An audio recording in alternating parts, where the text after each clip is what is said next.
Hey guys, hey, Hi. hey, hi. Back again for another weekly hangout, guys. Here we are. Thank you for being here, and we're back with the super talented Roch. Hey Roch, so good to have you back. Hey Tom, hey Matt. Hey, especially at the back of your fantastic recent font launch, which was just absolutely brilliant. It was. A lot of amazing feedback. Everyone's loving Montreux Grotesque. Yeah. I'm happy about this. Yeah. So just before we jump into today's topic, everyone, we've got a few more people showing up right now as we speak. Can everyone use the comment section, use the chat section to let us know where you're watching live from? Where are you based in the world? So we can see we've got Deborah, Justin, and Nick in the comments so far. So while we got people showing up, let us know where you're from. We've got Kristen from Maine. Hey, Kristen. Portland. Got two people in Maine. Nick as well. Denmark. Mia. What's up, Mia? Minneapolis. Hey, Paul. I always love how spread everyone is always too. on these calls. Hey, Vancouver. Suzanne. Amazing. Houston, Texas. Nice. Hey, Justin. Yeah, thanks for tuning in, everyone. It should be a really good session. We've got Zay from Indiana, Greg from Toronto, Neil from Seattle. Nice. We've got a lot of people from the States and Canada today, don't we? It's cool. Cape Town. Hey, Teresa. What's up? Hope you're well. Italy. Now we've got our Europeans joining. Giovanna, rather. Awesome. Amazing. So today we're going to have an in-depth look at actually the behind-the-scenes process of how to build a font. And Roch, I believe you're going to be talking us through some looks at perhaps classic fonts and just the theory behind making them. And we're going to look into your process with some of the font making software like glyphs and that kind of thing. So anyone who's tuned in today, if you've ever dreamed of making a font or you make fonts, but you want to learn how to do them better and learn some processes from a real pro, this should be a great session. Yeah. And a bit of background, but Roch is just fantastic font creator. Just made an absolutely barnstorming font, which I believe is one of the best fonts I've ever used. Just been using it for some branding work this end. Montreux is a fantastic font. So, yeah. So I'm looking forward to this. Yeah. Okay. Over to you, Roch. Okay. Hi, everyone. Thanks for joining the session. I'd like to share with you some, let's call it a backstage tour. I'll show you some elements of my work, and I'll take you into my working files and tell a bit about how I create fonts. So let's dive in. Let's do it. Yes. Cool. I want that as a poster already, the grid. Okay, first example that I want to show you is the Eckhart font. Is a Didon type family, and this was created with editorial use in mind and mostly display use. That's why I took a lot of care about creating the bold and high contrast weights for this font, especially. You can see. Oh, okay. This font has also something interesting in terms of design. Because it has a color font in it, and as well because I love to deliver a complete set of typefaces that you can use in whatever project you like. So I designed a lot of regular weights, and as well as several optical sizes for this font. So you can use it in small size of text and as well as large sizes. I will show you in a moment when we go into the application. And here you can see the weights of the font and true italics and some nice ligatures and some characteristic shapes for this family. But let's dive into my application, which is Glyphs app. Maybe you heard about this software. It's great for making modern fonts. It's very natural in the way you work with it. And so here is the font view, the main view window, where you can see all of the glyphs that are included in the font. As you can see, a lot of them has to be created in order to have a full set of letters and languages and so to be. How many characters, Roch, in total? Inside of this font, we have something about 6,500 of characters. Wow! Wow! Just goes to show the just depth and work that goes into it. Okay, so let's start. Of course, all of this area is empty when you start, and we have another window here. This is font info view. And when you start to designing a new font, you want to start here. I mean, filling some information about this font, but also setting units per M, which makes you where you decide how big is the box containing each letter. And later you go to the Masters tab. Here you create your masters. These are the weights that you will have to draw by hand yourself, and you start from drawing light and bold weights, and then the software can interpolate other fonts in between them, so regular, demi-bold, and so on. And here you have to make some very important decisions, because you set your cap height and X height and the sender. This is very important because it, especially X height, decides about overall proportions of your font and about its character. So this is a very important place where you start the design process. Then we have instances, and here you create your weights, your fonts that will be exported after you finish your work. So you have to name them, of course, but also set some parameters that software will understand and know how to interpolate and export your fonts. And last tab I wanted to show you, very important for professional fonts, is features, and it's all about open type features. Here because if you want to use open type features in your font, you have to code them somehow. It's a kind of simple code, but it tells the software how to manage the open type features and how to change one glyph to another when you turn on some specific feature. This great software makes this process very easy for the designer, because most of the features are generated automatically when you name your glyphs correctly.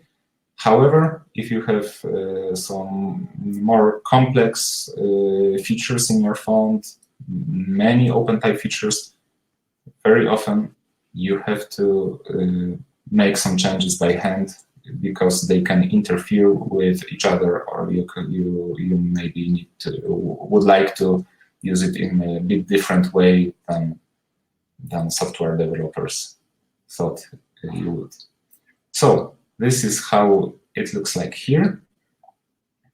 And later you start to draw letters, of course, and this process is taking most of your time when you work on your font.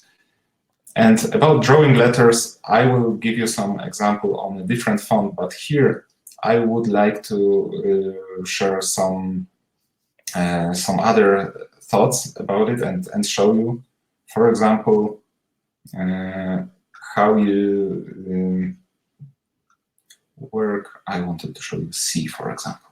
Yes, I designed C that generally looks like this, but before I ended up with this particular shape, I, of course, had many ideas for this particular letter and had to make some decisions on really what character would fit the best to this particular design.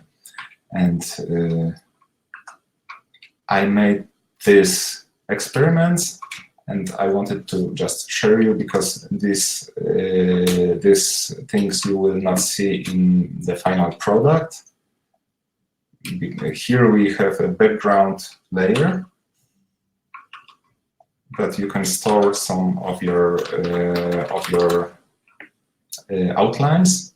And for example, I experimented with different shapes of the serif and the lower part of the letter. Finally, I decided to this shape, but I can show you some other ideas too. Just Roch, to do you to each other. Roch, do you always start drawing it by hand? I was just wondering that myself. I mean, by hand. I'm when I call it by hand, I mean by hand, but in the software. I prefer to work digitally than on paper while drawing letters. I mean, sometimes I start when I'm somewhere in some places that I don't have computer. Of course, I make some sketches on paper when I have some ideas or I'm doing some thinking. And so then I draw it on paper, but almost never do it like this, that I draw something and scan it to recreate it on the computer. Basically, I love working with curves, and this is my most effective way to work on letter shapes. So you can see. So it's the same software from this kind of inception point all the way through. Yes. Wow. Yes, and really all the work from scratch to the end, I'm doing mostly in glyphs. So very rare I need Really to interesting. the software. Cool. Yeah, I thought it might be in Adobe Illustrator. So did I. I just or something, assumed it and would then you import yeah, it. I assumed that. I had no idea there was software that could take it all the way through the I process. mean, that would be if you would like to design a brush script typeface, for example, some ornamental things that are really difficult or even impossible to create with curves, like drawing it like this. And then it's a good idea to, when you are a calligrapher, to paint the letters on paper in big sizes and then scan it. Yes. Then I think, but most time I spent on designing text typefaces and just not scripts. Cool. I designed, once I recreated old script that I found in some library from 16th century, I guess, or 17th century. That was like a bit crazy project. Now the font is called Rumi. And then, yes, I did, but I didn't draw it. Yes, I made scanning and then recreating the letter shapes in the software. Cool. Yes, and when you design a typeface, you have to make really tons of decisions. Many letters can have different shapes and different solutions. For example, I can show you capital W. That was my first version of the letter, and I thought that I will go with this one. And I really loved it in the thin weights, but later when I saw the black version, I just found it a bit unbalanced in so extreme fat face version, and then I decided to cut this area and make a different shape for W. Cool. It's got a lot of personality. Yeah, it really has. One detail that I would like to show you more with it's about software. This particular font is a serif font, and when you create serifs for the font, imagine when you decide to make this kind of shape for all the letters. Imagine that you just copy and paste it to each letter, and in the design process, it's really easy to copy and paste and have it consistent throughout the family. But imagine that when you have designed most of the glyphs, and then you write some words, you are testing it, and then you think, okay, I'd better change something in this serif. It's not perfect. And then the situation would be that you would have to change each and every one serif in every glyph. And for this situation, the software engineers came up with components. So here we have a component serif that I can delete. And you see that there is only a straight corner. And component is like the serif is a separate. Oh, okay. Something I missed something up. Okay. The serif is treated as a separate glyph, and you have this in a different as a different letter. Yes, and you just add this component to different letters, to different glyphs. And for example, here you can just change the shape of the serif, and it changes in all the letters that the component is included. That helps you with design. You can very easily manage and correct some imperfections that you find on a later stage. But of course, as you can see, not all the serifs has changed when I made this movement. It's because the serifs are not the same. There are many different types of serifs in this particular font, and I can show it to you. I would guess that you've done a lot of fine tuning, Roch, because I know how detailed your eye is. So I bet you started out like that and then just fine-tuned it and fine-tuned it and fine-tuned it. Yes. The work looks like this, that you make your first idea go live, yes, and when you see then when you see it in words, in paragraphs of text, then you can really adjust it. I created like two sets of serifs.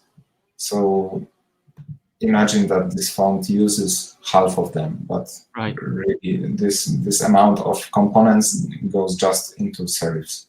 Yeah. Wow. I mean, this is one of my favorite fonts. You can see the level of detail that you've poured into it when you look at the font, to me, and I just love it. So much personality, beautiful letter forms. Yeah, it's so balanced as well. Yeah, it really is.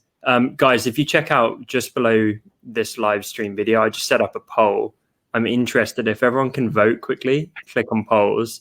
Have you ever made a font? We've had a yes. Yes or no? We've had one vote so far, which is yes. Oh, they're coming in. There we go. It mildly terrifies me actually making a font because I know how much work would have to go into it. Jay says, serifs, love this so much. Yeah. Major time saver with the component serifs. Okay, this is really interesting because I thought I thought the majority would never have made a font, but were interested in it. But actually, we've got about 50-50. Yeah, that's cool. So about half of you guys tuned in live do make fonts already. What I would say is use this as your own personal masterclass because Roch is so experienced. Use the ask a question feature below this video and he can answer any questions that you have to improve your workflow or just make fonts better, make them easier.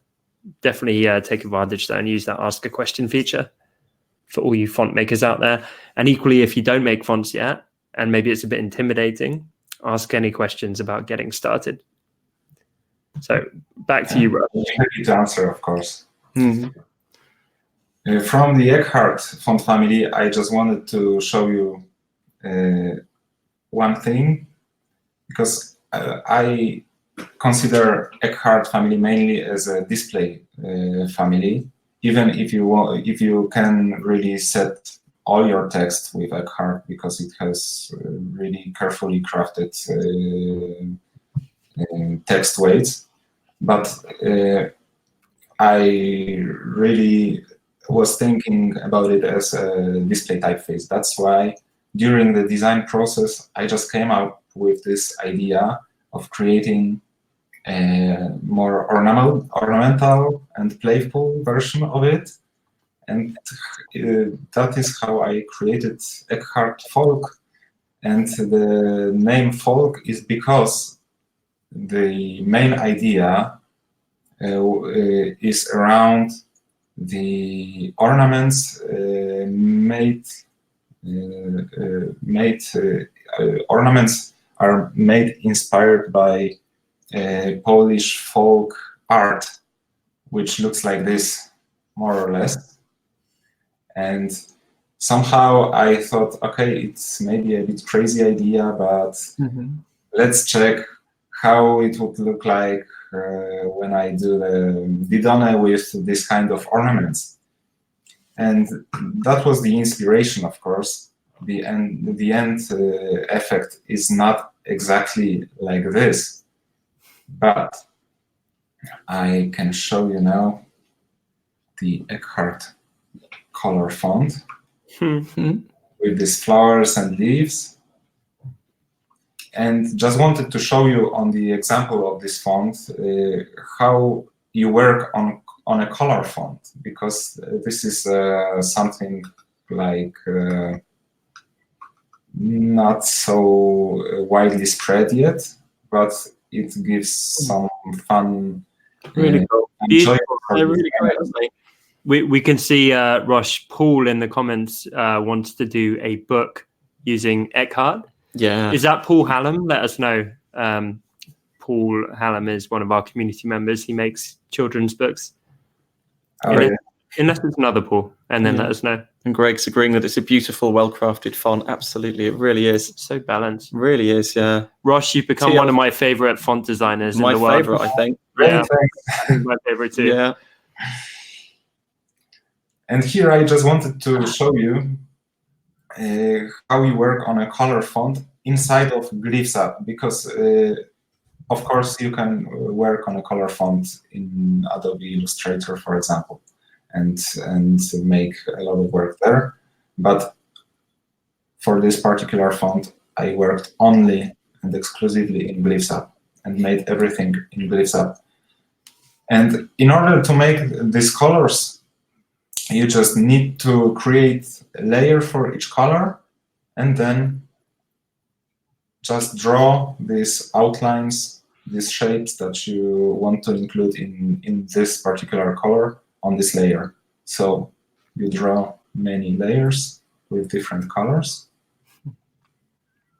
And after all, and you have a layer with shape of the letter, and I created also the layer that looks like this, because it gives you the result that you see below. That is just a regular font, but just with this kind of ornament. However, after setting everything up, you end up with a font with such nice colors. And when you export this kind of font as this color open type format, the font will always have these colors that I set up here. So not all the apps, of course, support this format, but if your app supports this format, when you write with this particular font, you will always have these colors. And of course, you can change it manually, these colors with just fill tool or something like this. But generally, you have just this color scheme. Cool. And in order to make the work of designers easier and to support more software, I decided to export this font as a layered font. So each of these layers that I showed you is exported as a separate font.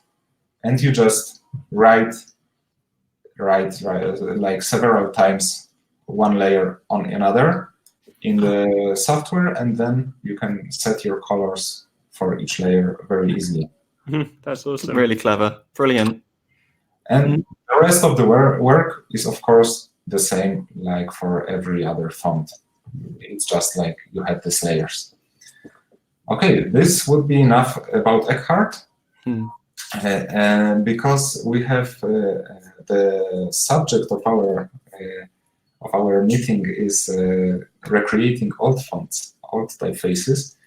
And Eckhart was not really inspired by any old typeface, apart of being a Didone typeface and having roots in previous times, but all the fonts have some roots in previous times. So, I would like to say a few words and show you a bit of my working habits on the example of my another font that was featured and is actually in the Design Cuts market. It's Pan Europa Retro. I read it as Pan Europa because it's Polish font, really. In English it would be Pan Europe. I don't know how to Pan Europe somehow like this. Yeah, Pan Europa. Pan Europa, yeah, perfect. But this is a font, the typeface that was, as you can see, inspired by Futura. And this particular typeface was really, really famous in Poland, and really you could find it almost everywhere in 20th century. A lot of books, a lot of musical scores and newspapers used Pan Europa. And I decided to recreate this font for the modern use, because we didn't have really any professional version with full spectrum of weights at our disposal. So I wanted to recreate it and give honors to this font. Many people says that it's really a copy of Futura, but when you compare the two fonts, you can see how different character this one has, because it has much lower X height and it has much different proportion, and each letter is just, when you compare the two, each letter is much different. So I just wanted to show you how I work on such recreation of old design. So first, of course, you must have an idea to recreate such font. But when you have idea already, you need some materials. that you can use to create this font. So this is example I will show you. We have, for example, such a book, so psychological one, and everything here. Is your Clear? Yes, it's set in Pan-Europa. And if you want to design this kind of typeface, of course, you can search internet to find good examples, good images that you can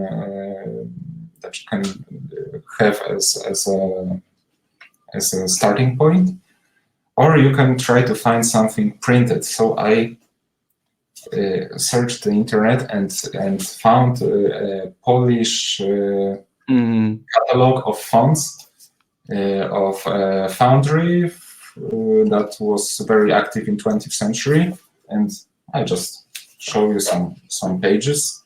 Cool. There are many font families. Most of them are really inspired by other famous families from famous designers. And then there is Pan-Europa in here. So when I wanted to start working on this kind of font, first thing was to find good quality print, to be able to scan it and to really see very closely how the letters are shaped and what kind of spacing is used in this kind of font. So I had several pages of some weights to work with. beautiful book. It is a beautiful book, isn't it? Yeah, it's really nice. Yeah, it's. If you have some ideas, you need to do your research, and you can very often find fascinating things. So let's go to my application.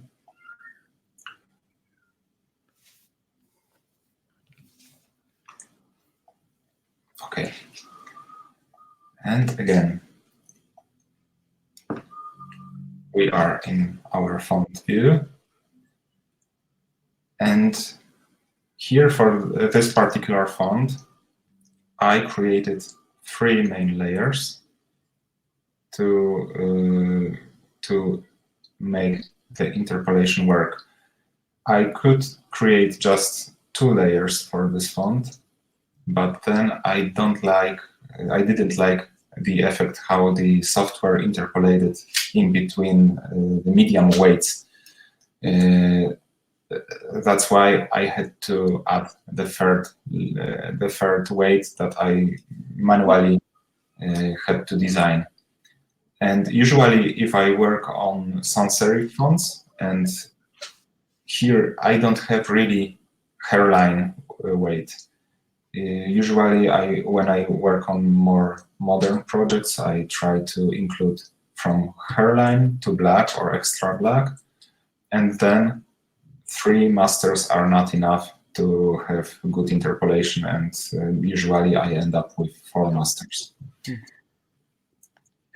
Okay, just wanted to show you how to create a letter like this, and what kind of choices you have to make. Let's see our lowercase n. Let's go to maybe medium weight, and I will just paste it into the background to have a clear view, and I'll show you how I started to work on such letter. Of course, I had this book, I bought this book in order to be able to scan the pages, and I made some quality scans to be able to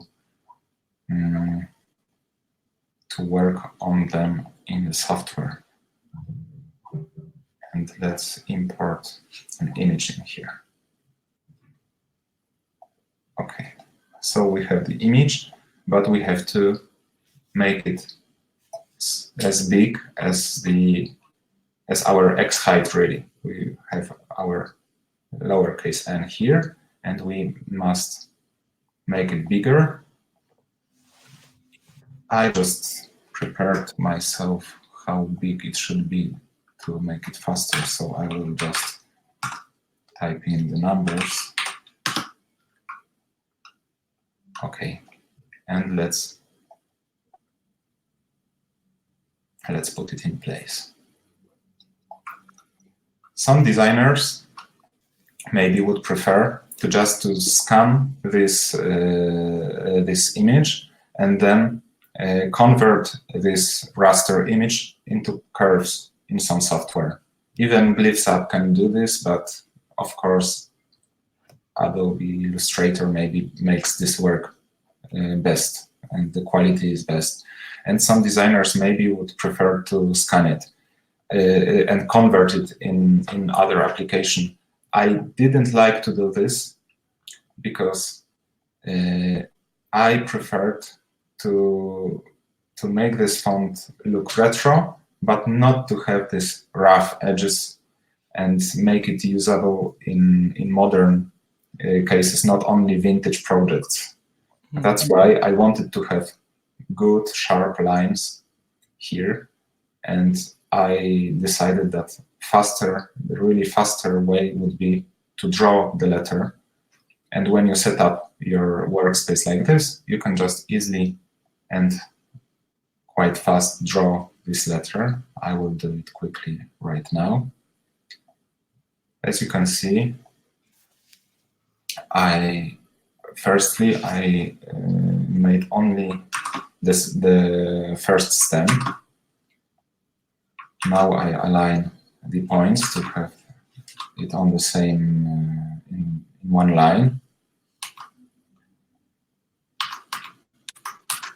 Okay, and now I have to make my first decision. What weight I will give to the stem?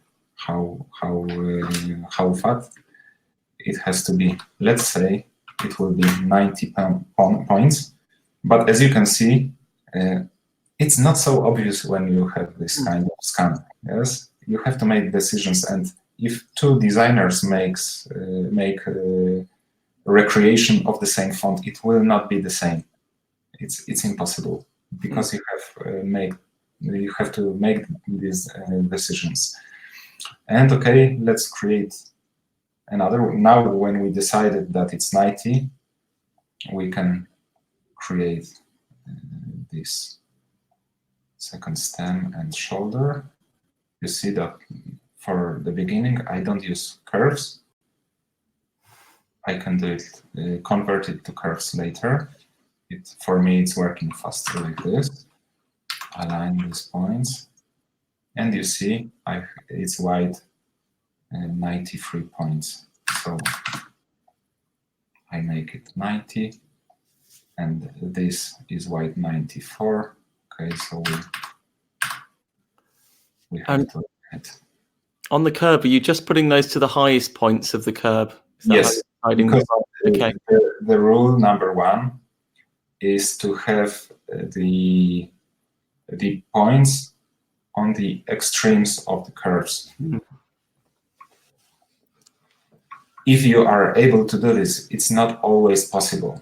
But here, now I convert it to curves, and I set the handles horizontally or vertically because of the interpolation. The software will have much easier work to interpolate it like this and will not give you so many issues with them. I will not get into the really detail of this, but more or less I will just set it up. Okay, I think the shape is more or less okay. But you can see, you can make it a bit wider maybe. It's difficult to really to decide where this letter ends, but let's say like this. You made setting up those curves, Roch, look really easy.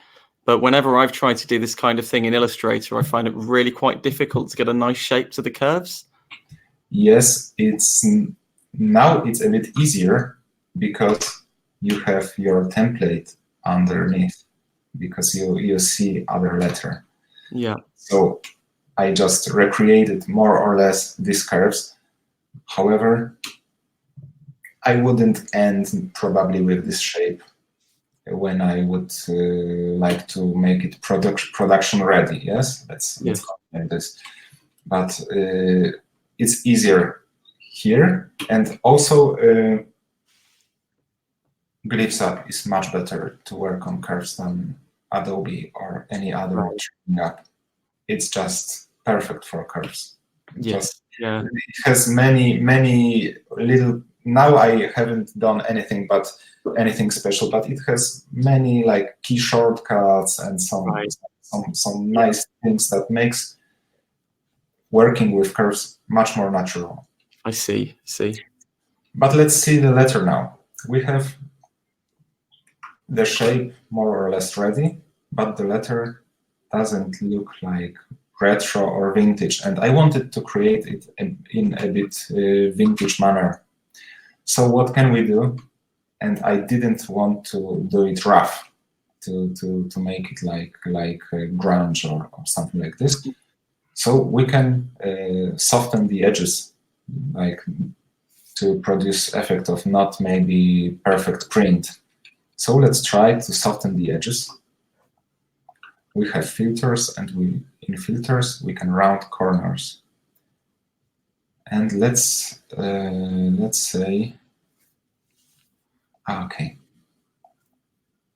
like this. Let's say we round corners 6 points, just to have just slight effect. Yeah? In big sizes, it will have its effect. In small sizes, not so much, and in smaller, not at all. So this is one possibility, just to make quite sharp look with just a little bit of insinuation of retro feel. But let's try to make corners rounded more. Maybe for this font, I remember I used 18. Yeah? It starts to look softer. If it's very big, it can look maybe even like a soft font. But when you zoom out, it starts to look a little bit more natural. And what I did really for this particular font, maybe let's show you this. I decided to soften the internal corners also. And to make that... What great ampersand? Yeah, it's great, isn't it? Thank you. It's so fun. It's very fun. In order to make these corners soft, you cannot have two outlines, because for now I have two outlines. One is this, and one is the shoulder. In order to make it work, you have to connect it into one shape, and then you have your corners here and here. So we can try to soften these ones. Filter and round corners, and just press OK. And now you can see if it's soft, but I don't like this one. For me, it's too much. And this is, the software helps you in a lot of situations, but you cannot just rely on one number or something like this. You just always have to watch your work and really judge very carefully if you like the effect.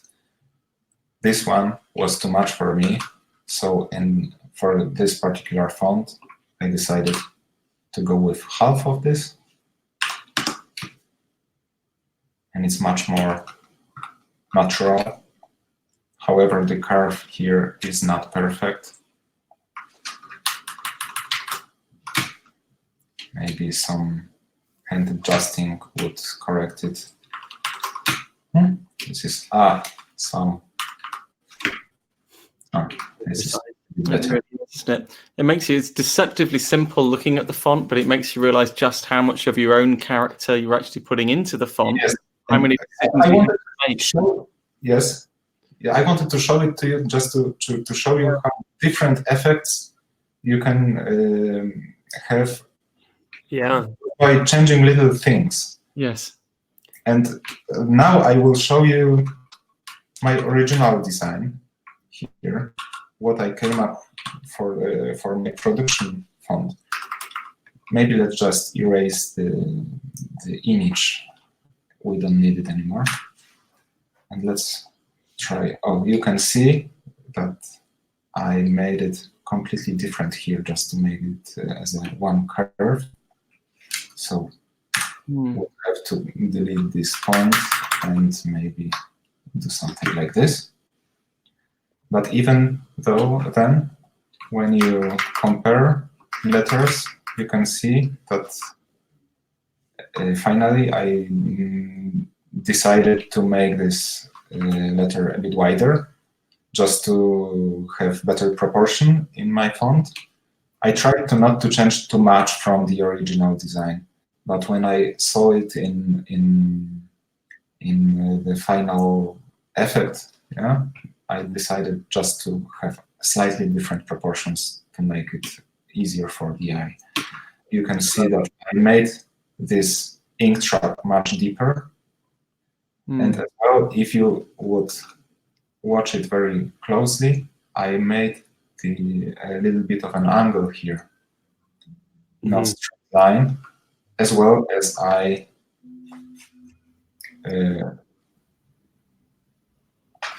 just checked how wide is this. Right, Roch, in a moment, are you happy to answer some of the questions?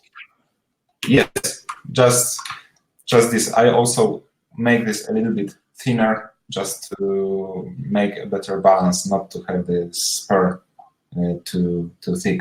Yeah, but we can go to questions already. Yes, that's what I wanted to show generally. It's so awesome, and yeah, just really, really interesting. It really is. Yeah, the work that goes into it is crazy. It's staggering, isn't it? It's not just, not a question of just quickly converting the font by a long way. Okay, Roch, so we thank you so much for sharing that. I think just before we get into questions, guys, we've got about 10 minutes of questions, and we'll try and get through everyone. Leave a quick emoji in the chat just with your reaction to what you've just seen, because personally for me, I'm thinking like the ghost face, like, I can't believe the work that's gone into that. I would go with that. It just blows me away. Absolutely blows me away every time seeing the amount of work that goes into it, and I geek out over it completely. Yeah, it's very geeky. I love it. It is. Okay, so we've got 9 questions. Thank you so much, guys. Janina asked, what is the best program, application or process to use for creating a font from your own handwriting? This is something that we talked a bit about earlier. I would suggest maybe to use Adobe Illustrator, just to scan your own handwriting and convert it to curves. You will get the best result of this conversion in there. Or you can just make the process like I made for Paneuropa if you want to have cleaner lines in your final effect. It depends on the effect you would like to have at the end. But even if you start with Adobe Illustrator, finally you end up in GlyphsUp or other font editor. There are other font editors, but this one is really crazy natural. Yeah, work with. I love this workflow that this application gives you. It's probably worth saying as well. In recent community hangouts, we've had handwriting typography specialists who've gone into that process in detail. So worth having a dig through the rest of our community hangouts on the website. Yeah, was that Tila? I think that was Tila, yeah. From every Tuesday. So that was awesome. Go and check that one out. Really good. How fast does Glyphs generate web fonts? Or is that different software? software, Roch? Yes. Recent version of Glyphs makes this exports also web fonts. However, the world changes very fast, and generally you do not need, almost not need another web font formats to make websites work. On almost all devices, OpenType format is enough. Yeah, and interestingly, Roch, I'm just using Montreux on a site build at the minute. I'll have to share it with you, but doing the ligatures just in normal text with CSS, properly geek. It's brilliant.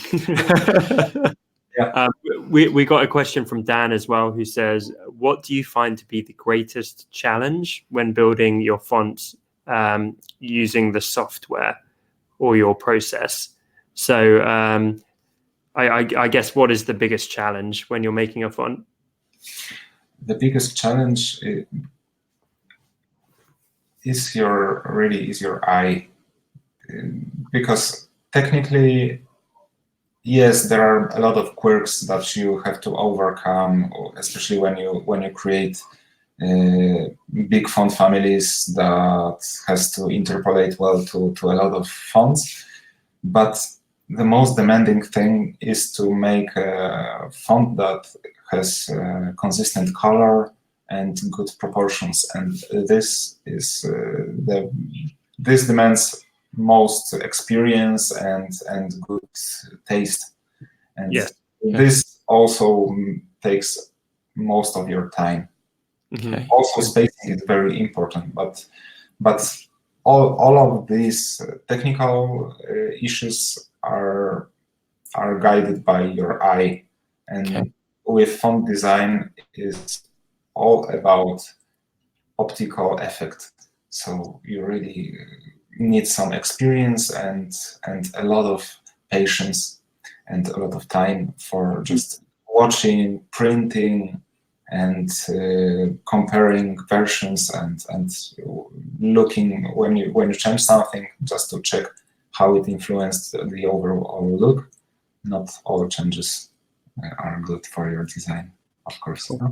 Cool. Deborah asks, how do font designers come up with a name? Is there a system for seeing if it has been already used? Really, the main way to check it is to go to the Google and check all the font marketplaces and check the names. And it's, if you have some real word, it's really difficult to find such word that will work perfect. We often come up with some crazy names. I thought Montreux was great. I don't know where you came up with that one, but it's just bang on for the font. When I designed it, the font inspired by Swiss design, I was sure that I have to find some city or some small village that isn't. So Zay asks, what type of font would you suggest someone starts creating if it's their first time, so it's not too difficult? That's a great question, isn't it? What style of font? It's a good question, and it's a difficult one, because really your first font will be mainly experiment. So I would suggest something simple, technically simple, maybe without serifs, some sans serif font, just not to have to deal at first with, for example, with components for serifs, for corners of your glyphs, because to not to have too many difficult issues in the design. Probably sans serif, maybe more of some geometric sans serif, and do not try to design a very big family, or maybe just try to design one weight, not a family of fonts, because really a lot of difficulties for the beginners are in designing font in a proper way to interpolate good. Would Would you recommend taking somebody else's font and taking heavy inspiration from that for your first font and using a similar process to what you've just done? Can you learn that way? Our times are great that that you can find so many materials on the internet. You can find so many fonts. Just buy some good fonts, or even try your system fonts, open them in the font editor and check the proportions between letters, check the spacing.